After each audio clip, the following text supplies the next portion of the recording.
Bonjour à tous et bienvenue à nouveau sur la chaîne Proactive Boss.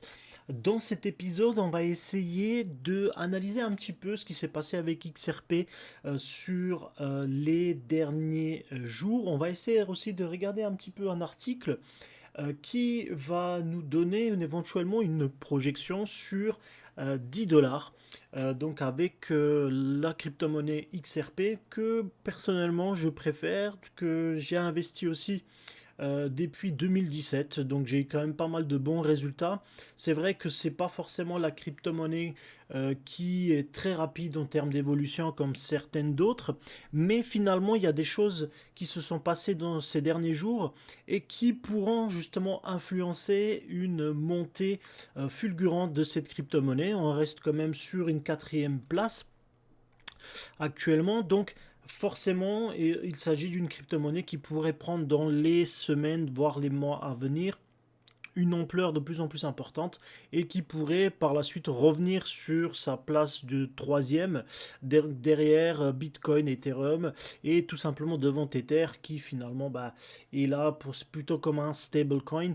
Donc on va essayer d'analyser tout ça dans cette vidéo. Si c'est votre première fois sur cette chaîne YouTube, n'hésitez surtout pas à vous abonner. L'objectif c'est d'atteindre déjà dans un premier temps les 500 premiers abonnés. On est actuellement à 334. C'est vrai que j'ai un petit peu négligé la chaîne durant un petit moment, mais on reprend un petit peu. On essaie vraiment de s'immerger dans ce monde de crypto-monnaie, mais aussi de la bourse, de l'économie, de la finance en général. Alors, une petite précision juste avant tout.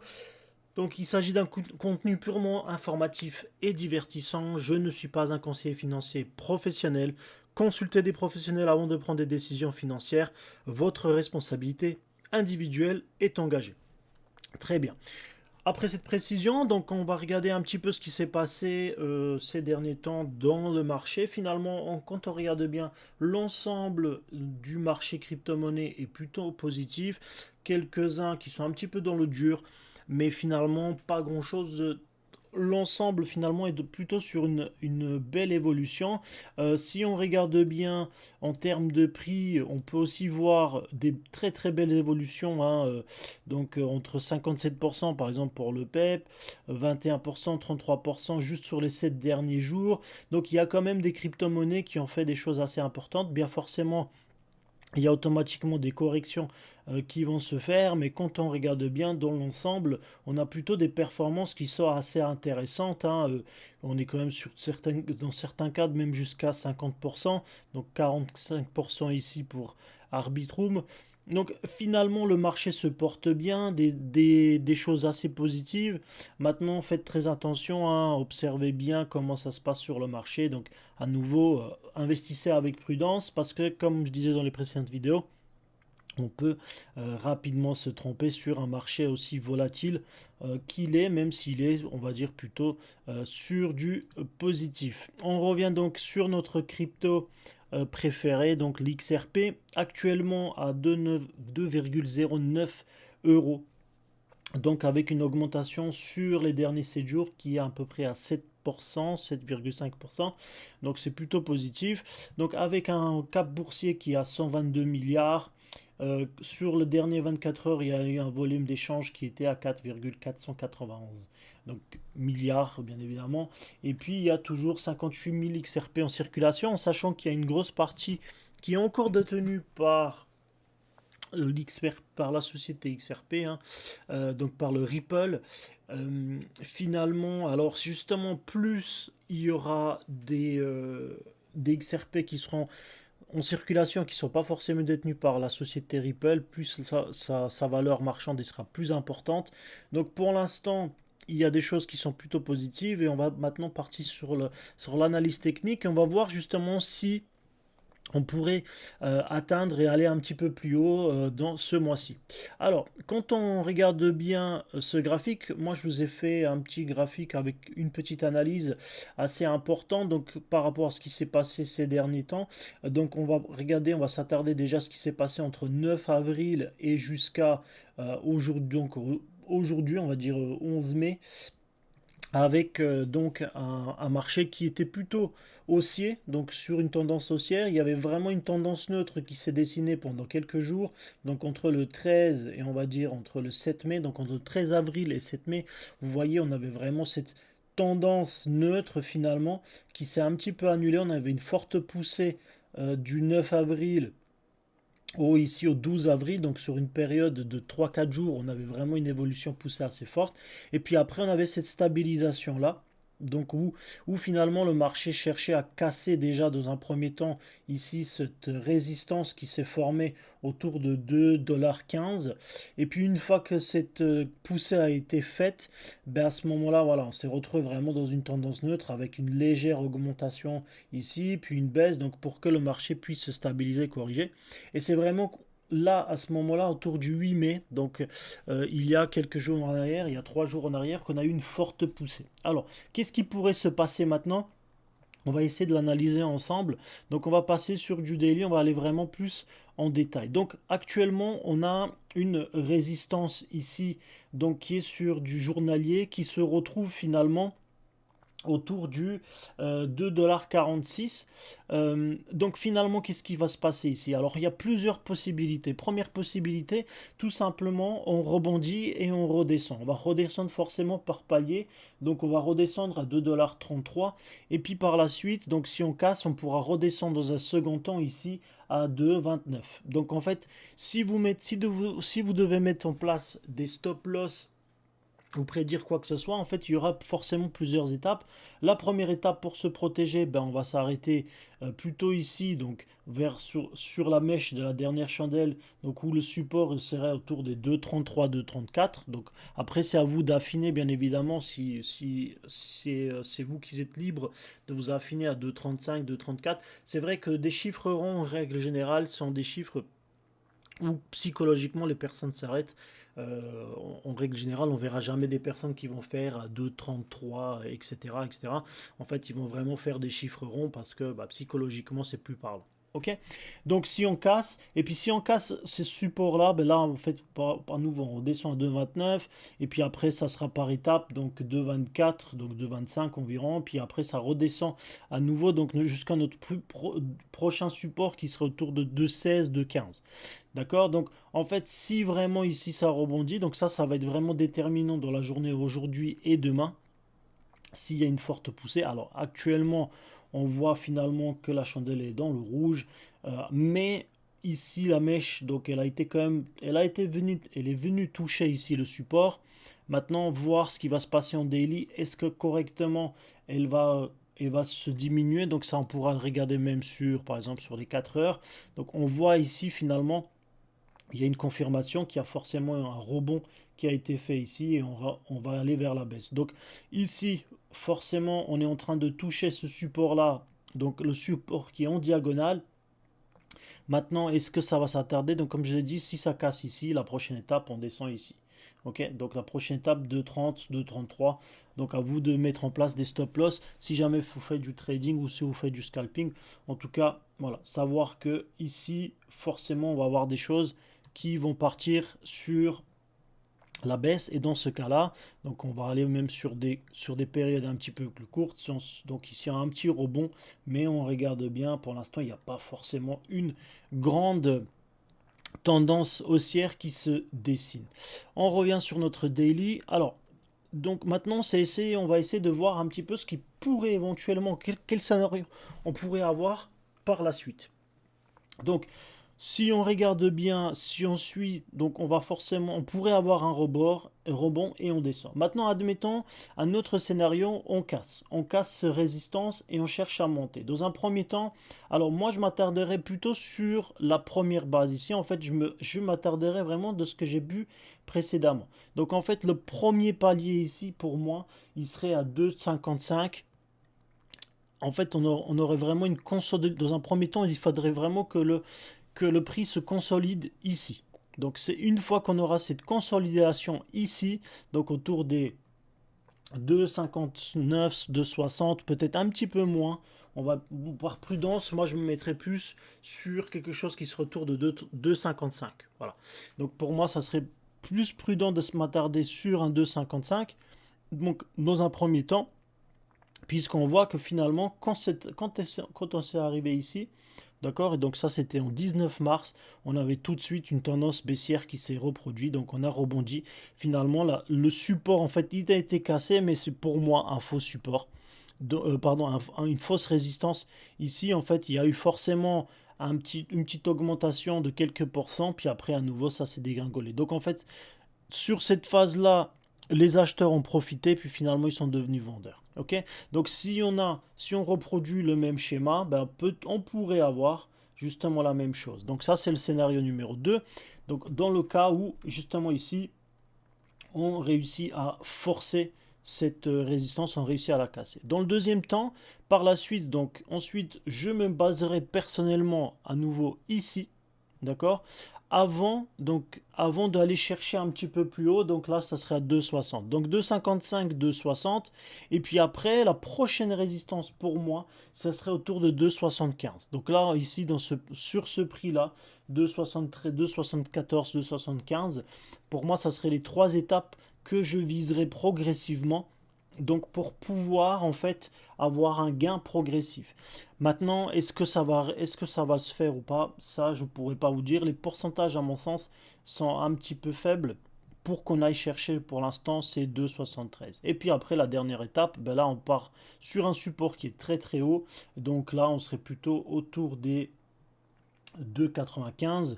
Donc bien évidemment, juste avant les 3 dollars. Alors, il faut savoir que le all-time high, on était ici. Donc ça, c'était le 17 janvier. Le all-time high 16-17 janvier, on était à 2, 3,39. Pour l'instant, on est très très loin. D'accord, mais par contre, ce qu'on voit finalement, c'est qu'il y a une tendance à nouveau sur le long terme, une tendance neutre commence à se dessiner. Et en fait, forcément, à un moment donné, les acheteurs vont chercher à casser. Donc pour moi, en fait, actuellement, le vrai support, il serait ici. Donc pour moi, donc le vrai support, il serait à 2 dollars. Donc ça fait un petit moment qu'on est au-dessus de 2 dollars quand on regarde bien. Donc on est depuis décembre 2024 qu'on est au-dessus des 2 dollars. Donc, et on est très très loin de ce qui s'est passé préalablement. On était très très loin. Donc là on est vraiment sur quelque chose où on serait vraiment le support actuellement le plus bas serait autour de 2 dollars. Donc on est très très loin. Donc c'est plutôt positif. Maintenant voilà, c'est vrai que cette tendance qui s'est dessinée depuis février, donc on le voit, hein, c'est vraiment une tendance très neutre. Il faut vraiment qu'il y ait une poussée forte pour que le prix progresse. Et justement, on pourrait avoir quelque chose comme ça, puisqu'on va passer par la suite juste à notre article. Donc voilà, une petite analyse pour que vous puissiez voir. À mon sens, est-ce qu'on va toucher 10 dollars là tout de suite? Non. Est-ce qu'on peut aller chercher les 3 dollars là tout de suite? Non. Si je dois aller conseiller quelque chose ou si je dois vraiment orienter les gens vers quelque chose, je dirais que pour l'instant, la prudence est voilà, de préparer ses stop loss petit à petit. Et si on doit aller par palier, par gain, donc en fait, attendre, voir ce qui va se passer dans la journée aujourd'hui avant de s'avancer.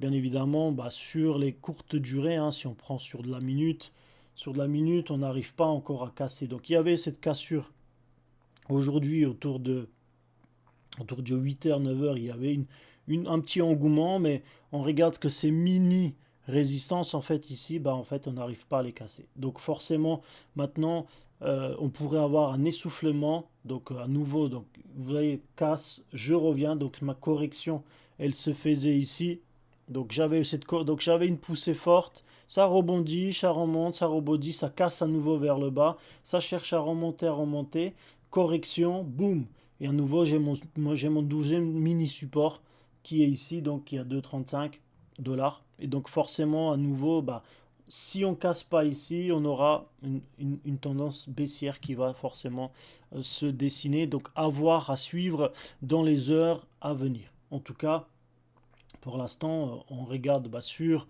les 3 heures que finalement, bah, on a cette cassure qui est en train de se prononcer. Et si on regarde bien, alors je vais rajouter juste encore là, je vais essayer de retrouver mon indicateur. Donc la moyenne mobile. La moving, voilà, on va prendre la simple. Donc la simple, quand on regarde la moyenne mobile, les prix ils étaient au-dessus, mais tout simplement là, sur la dernière heure, sur les 4 dernières heures, en fait, on voit que le prix il a cassé vers le bas. Donc la moyenne mobile, elle a été cassée. Et donc maintenant, s'il faut voir si le support ici, donc celui que je vous ai dit, va être cassé, ou au contraire, si ça va rebondir ici. Et donc dans ce cas-là, on peut espérer donc d'avoir une évolution positive dans les jours à venir. Ok, maintenant une fois qu'on a fait tout ça, on va essayer de regarder ensemble un petit peu donc cet article avec un potentiel de XRP à 10 dollars après l'accord de Ripple, donc avec la SEC. Alors qu'est-ce qui s'est réellement passé? Donc le token XRP pourrait-il aller vers les sommets? Le Ripple et la SEC ont officialisé jeudi un accord selon lequel l'entreprise FinTech paiera seulement 50 millions de dollars afin de mettre fin au procès qui les opposait. D'accord? Donc l'horizon est désormais dégagé pour Ripple, ce qui pourrait propulser le token XRP vers des nouveaux sommets. Certains experts estiment qu'il pourrait atteindre les 10 dollars. Personnellement, je ne suis pas encore convaincu. J'ai investi en crypto-monnaie depuis 2017. Depuis 2017, on a toujours le même discours, XRP à 10 000 dollars, etc., etc. On est très loin. Donc il faut juste se contenter. Voilà, on est actuellement à 2 dollars. Il faut être content. Il faut être patient. Moi, j'ai investi quand XRP il était quasiment à 16 centimes.